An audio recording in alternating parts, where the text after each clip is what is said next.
Yeah, man. I know I just did one. And, I got a little cold. You can hear it in my throat. You know what I'm saying? My nose fills up. My chest fills up. And so it's, and I get breathless as well. So I'm trying. I just want to, just quickly, drop these quick thoughts, right? Just critical thought. Okay. And so the question that I have to ask is, what does it look like when white supremacy fails, right? What does it look like? Because, and I'm led to ask this because I hear, my brothers and sisters that are here and throughout the world, and I hear kind of their plans, right? And the way that they're thinking. And it leads me to have to ask for a level set. What do you think it looks like when white supremacy fails here in North America? And the reason is because from what I hear my people say, right? What I hear my people say, it would seem as if they believed that that when white supremacy failed, just all the white people were just going to disappear, right? And the buildings and the facilities and the machinery and the economy and everything else will still be standing, right? White people will just disappear, and suddenly black people will take over all of these different things. And I don't know, suddenly we're going to run everything, right? In America. This is what I'm led to believe in listening to my people, right? That all of the systems will still be in place. All of the things that we count on a daily basis will be standing. They'll go, and we'll just step right in and we'll take over, right? And this is how, when I'm hearing my people, this is how I perceive it. Because, and I'm going to be very clear, you know what I'm saying? I see my people call themselves indigenous. You know what I'm saying? I see the FBA. I see the freedmen. I see all of these different groups, the ADOS, right? All of these different groups that call themselves indigenous to North America. Okay? I'm not here to argue that. In fact, my mother's DNA says Han Chinese, right? Han Chinese. That's the people that produced the people in North America, South America, Central America, Hawaii, New Zealand, and all throughout the Pacific. They all share my DNA. My DNA is found in each of those places, right? So, yes, my DNA is indigenous here. It comes from Africa, but it's indigenous as well on this continent, okay? But further beyond that, my father's DNA comes to America in chains. So I hear, and I'm not here to debate or kind of discuss the way that somebody classifies themselves. Classify yourself the way you want. But it's most commonly my brothers and sisters that I hear that say that they are indigenous or FBA or ADOS or freedmen. And these groups who most commonly will suggest that once white supremacy fails, we just going to be fine. And I just want to walk you through that critically a little bit. I want you to think about this a little bit, right? Because in South Africa, when there was a potential that the white South Africans were going to be put out, right? Now, you got to understand these people are tired of being put out because they originally came, when they originally entered into Africa, they originally came into Zimbabwe, right? They went to Zimbabwe, and from Zimbabwe, Zimbabwe pushed them out. And when they got pushed out of Zimbabwe, they got pushed into Kenya, and Kenya pushed them out. The Mau Mau came into existence and pushed them out.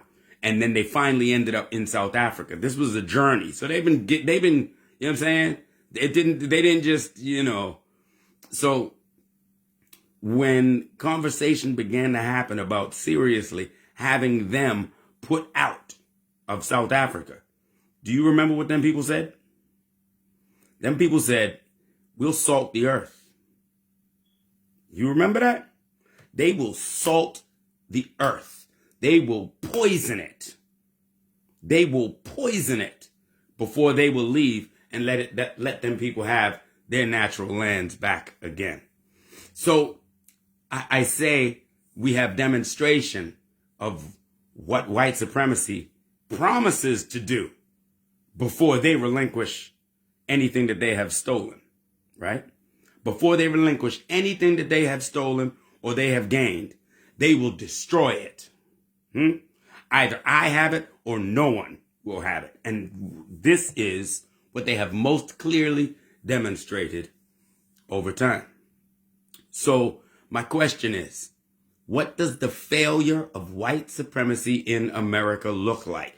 Does it simply happen that all of a sudden, poof, the white folk are gone? And now you just step into the plumbing jobs, into the electrical jobs and construction jobs and you just run the system now? Or does the failure of white supremacy look a little bit more impactful than that, right? Does it look a little bit more impactful than simply they just disappear and now you running things, right? I suggest that the failure of white supremacy in North America will result in the catastrophic destruction of North America. They're not simply going to quietly go into the night, right?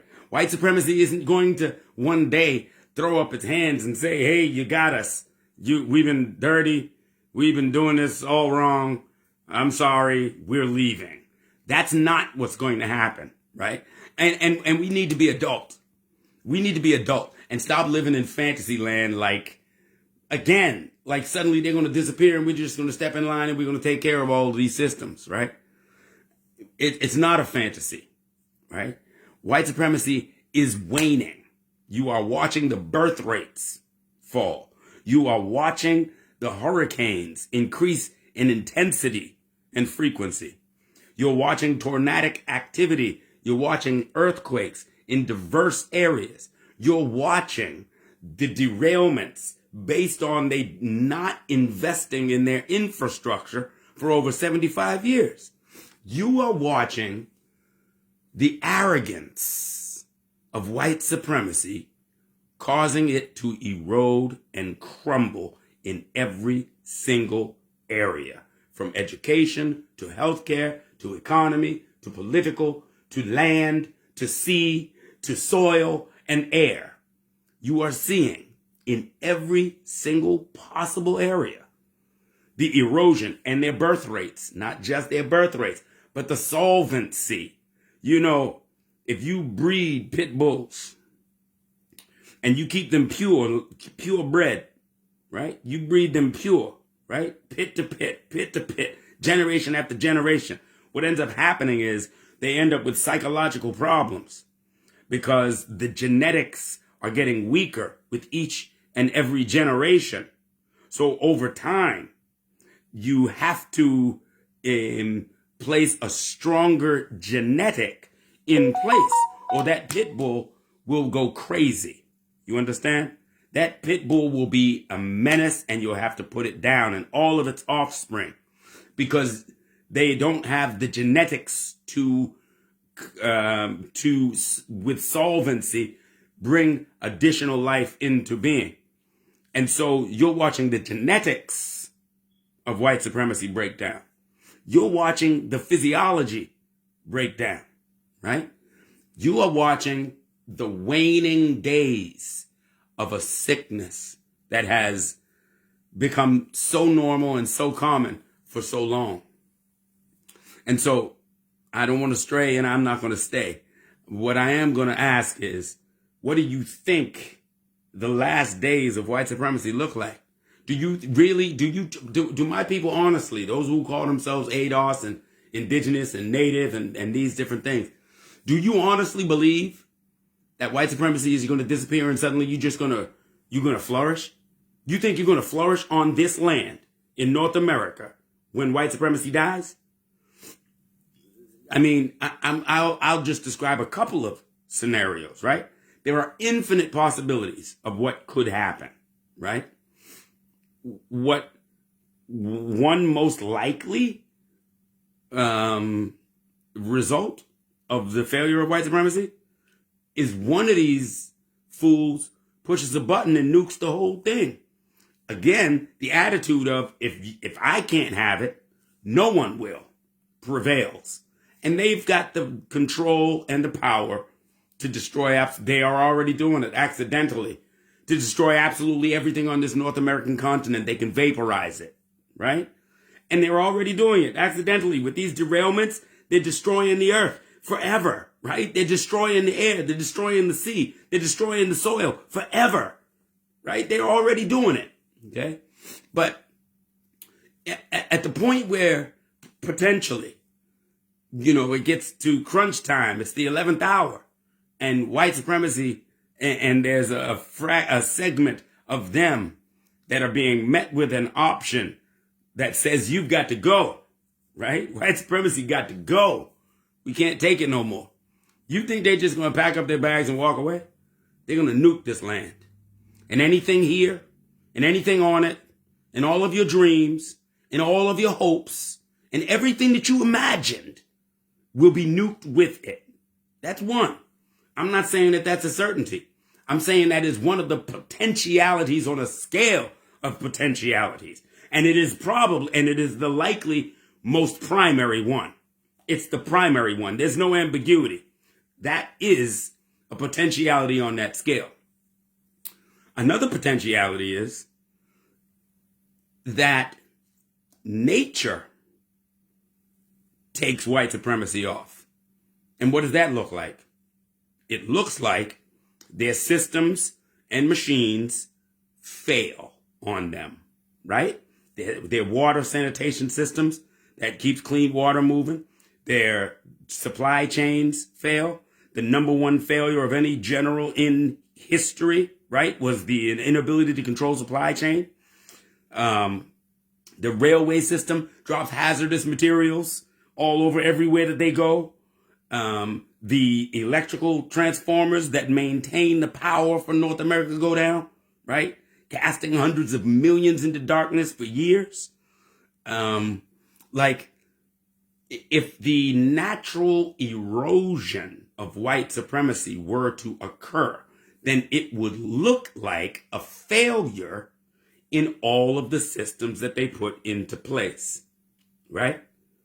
And so I ask again, what do you think you will be doing at this point? What is confounding for me, what confounds me, is mind thinking that when it's all said and done, it's going to be the day of Jubilee. We're going to start dancing. Everything's going to be fine. How? By what facility? What is your plan? By what facility will this be a small event in your life, in the lives of your families? How? How do you think when it disappears, everything just goes to lovely flowers, there's ice cream, lemon drops and lollipops? How does that happen? How do you get there from here? And I'm not diminishing human spirit. I'm not diminishing the power of my people. I'm not. What I'm asking you to do is logically think through, what does it look like when it fails? What does it look like? What happens the next day, right? Because let's be frank, all other people that are coming into this nation have been poisoned. The Spanish say even more vile things to you than the white folk do. The white folk won't even say the things that they trained everyone else to say. They won't even say the things today that they've been saying for the last 400 years. They won't say them. But the Spanish man will. The Chinese man will. The Russian will. Every other people coming into this nation have been poisoned by what this man has taught them about you. So if white supremacy fails, you ain't got the numbers that the Spanish Americans do. You think you take control? What do you think El Chapo does? Right? Do you think you take control? Or do you think the Chinese do when white supremacy fails in North America? I'm asking you to think this shit through, right? I'm really asking you to think this through. What is likely to occur when white supremacy fails on the North American continent? When do you somehow flourish? When do you flourish on the North American continent? Before, during, and after the collapse of white supremacy. How does that happen? How does that look? How does that look? Right? These are the things. Look, we have to stop living in fantasy land and acting like little children that we use these rinse and repeat answers. We're going to be fine. We can make it. We're resilient. We are. God loves us. Okay, all that bullshit aside, your baby's going to need water. What are you going to do? Your baby's going to need food. The supply chains will fail. The healthcare system will fail. National Guard will not be coming to save your black ass, right? When their systems fail, how do you get to the point where you're talking about you're going to flourish, right? God helps those that help themselves. So if you ain't did nothing, right, and all you thinking is based on fantasy, having never actually lent any critical thought to what does it look like and what will be required by me in order to exist for 72 hours. In order to exist, forget 72 hours. 72 hours is the bare minimum, right? That's the minimum goal. Because if you can't survive 72 hours, then everything else is a foregone conclusion. But I'm really focused on flourishing into the future. What does it look like a year after it's collapsed? 2 years, 5 years, 10 years. What does it look like? From your perspective, what do you need? What needs to be in place? Beyond that, what is the condition of the nation once it has fallen? What is the condition? Do they nuke it? Has it been nuked? Is the ground poisoned? How you gonna grow your food if the ground is poisoned? How you gonna grow your food if they depleted the lakes and sold all the water to Nestle? How? How are you going to survive and flourish? How will your children survive and flourish when they have been fracking so regularly, exchanging the future for current profits and producing earthquakes in diverse areas throughout this nation, right? The tectonic plates have, the continental shelf, the damage that they have done is irreparable. The damage done to this planet is damn near irreparable, right? So tell me, please, how do you flourish in North America, absent white supremacy? How does it look? What does it look like? I'm so very interested in all of these brothers and sisters. Again, I'm not picking on nobody. And I'm not putting nobody down. I'm not debating nobody's nothing. What I'm saying is them that call themselves indigenous, that call themselves FBA, ADOS, all these different names. My question is, what does it look like when white supremacy fails? What does it look like when it fails? And in that condition, how do you flourish? Baby, what I'm looking to do is understand so I can help. I'm looking to understand a viable plan, a viable, thought out plan for survival and then to flourish. Survival through to flourish, right? I'm looking to hear what it is what you propose, what it is any 10,000 of you propose. What does it look like? With clarity, not fantasy, right? What does it look like when this falls, right?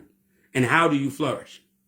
And I'm open, man. I like I said, this isn't a question that I do not have an answer for because I only hear my people speak as if when white supremacy fails, suddenly all the white people just disappear. Poof, they're gone. And now you control the jobs. Now you control the government. Now on some fantasy shit, right? This is what I hear most commonly. I don't hear anyone saying, okay, this is what's happening. This is how we move forward. I don't hear any of that. And I'm very interested. You know what I'm saying? Because I don't care whether or not it's in North America or South America or Cuba or in the Caribbean islands or Africa or in the UK or in New Zealand or Australia. If there's black folk there, I've got a vested interest in how we advance forward, right? So my question, because I already said it, my DNA is found in all of those places. All of those places. My mother's DNA says Han Chinese. That's what my mother's DNA says. Han Chinese. That means those people that lived at the Yangtze River and came across the straits and populated North America, South America, Central America, Hawaii, the Pacific Islands, Polynesia, New Zealand, and Australia were my DNA, right? So everywhere where my DNA is, what is your plan? If and when white supremacy fails, what does it look like?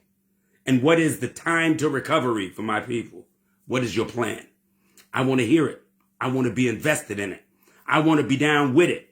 But I'm not down with no fantasy. I'm not down with, oh, we're resilient and that's how we're going to do it. Yeah, step one, resilient man. Forget the fantasy. Leave that outside. What is step one? How do you survive? What does it look like? What do you expect to be encountering on a mass scale? And what is the solution forward? That's the level of planning that needs to occur.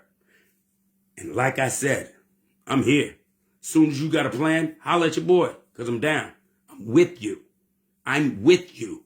Any piece of land all over this planet Earth, you look like me, I'm on your team, right? So you tell me, what does it look like? And let's build it, right? Let's get to it. All the rhetoric, all the, you know what I'm saying? All of the attacking each other and all that. Yo, that shit ain't necessary. Yeah, you see the RBG in my background. I'm building my home in Africa. That's me. That ain't got nothing to do with you. I'm asking you, what is your plan to survive here in North America? Because I have a vested interest in assisting you to do that. Because my family is here as well. My family fought the Revolutionary War here as well. My mother's side is native on this continent as well, right? So I have a vested interest in the solution, but I am not going to, I don't come to lose. I'm not going to be a part of a losing team. I'm not going to be, if you ain't got nothing but loser dreams, I'm not rolling with you there, right? I'm looking for those that got a plan, that have considered this, that have thought this through a little bit and actually have a plan. You got one? How are you going to survive? What does it look like? What are you going to encounter? What are going to be your challenges, inhibitors, right? What are the Mexicans doing? You got a plan? I'm with you. Let's illustrate it. Let's break it out. Let's do some SWOT analysis on it. Let's look at it. Let's weigh it. Let's implement it. And let's be able to count on it. You see? And again, I make this call not just to my brothers that rep the RBG, not just to my brothers and sisters on the African continent, not just to my brothers and sisters here in North America, but my brothers and sisters in Colombia, my brothers and sisters in Australia, my brothers and sisters all over the planet Earth. What is the plan? If the UK should fail, if white supremacy should fail in the UK, what does it look like for you? What does that look like for you and your family? If you are in Germany and white supremacy should fall, what does it look like for you, and how do you survive and flourish to and through that event? If you are black and you are in Russia, if white supremacy should fail tomorrow, what does that look like for you? And how do you survive to and through the event? That's what I want to hear. Critical thought, right? Critical thought. You don't need a leader. You need to lead yourself. You need to ask the hard questions. You need to drill down past the fantasy and the rhetoric and the rinse and the repeat and all that bullshit. Drill past all of that and ask the very real questions that can produce results. You understand? Yeah. All right. So again, this is one where I don't have answers. Generally, I'm here. I'm presenting answers. In this case, there's some ambiguity. I don't know. I don't know what your plan is. I know what my plan is. Mine is already building, right? My plan is already building. I already know water, food. Look, I'm talking about underground building where there is a well dug underground with service access underground, right? Mine's is already assured. That I've been on that. You know what I'm saying? So I personally am going to Africa and I will live on mine and it's already built. I'm good. I don't need an answer. What I'm asking for is, what is my brothers and sisters planning to do here? If you stay in here, stop fighting me. I'm not your enemy, right? I love you. I want you safe. My question is, what does it look like? How do you get solvent here to and through the collapse of white supremacy? How do you get solvent in Colombia to and through the collapse of white supremacy? How does it affect you? How do you live throughout the Caribbean? How do you survive? What is your plan? Is what I'm asking you. I need a plan. Because if I can hear one from any of you, I'm with you. I'm with you. 100%. Hear me? All right. That's all. That's it. I'll leave you alone.